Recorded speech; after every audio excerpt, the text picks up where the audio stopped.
By the way, this is Sir Anang Malditang Vlogger, guys. Kanamdom di ko sa una, guys, ba? Kung ex-boyfriend sa una, guys, ba? Yang mapapa, guys, namatay niya. Wala man kauli yang iya ganing elder son ba? Unya, guys, kay baka ang porlon sa una karaan kay, guys. Sus na plat bitang porlon, guys. Nya dugay pa jud kay na transfer sa other porlon kay nagkuha pag porlon sa syudad, guys. Kay mga nila ba ito lubong.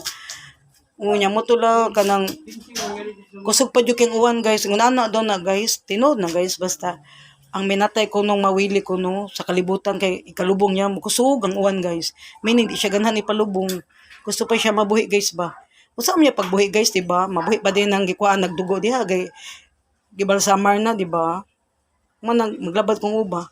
How come gusto siya mabuhi nga gibalsamar naman siya? Kuan na siya dugo sa funeral, di ba? Mo na kung ikasulti niya rest in peace na lang siya, di ba?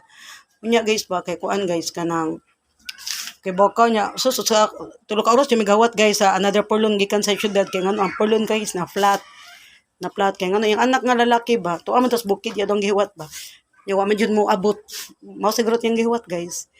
Nya karon, guys, ba kay bakaw din yo kitag purlon nga karaan, guys, kay baka ay tik na kay purlon, guys, indot na kayo kuan, guys, kanang style mo na siya auto ba oo pareha nga ba nanan yung purlon mo na next style ang porlon karon sa kuan St. Francis.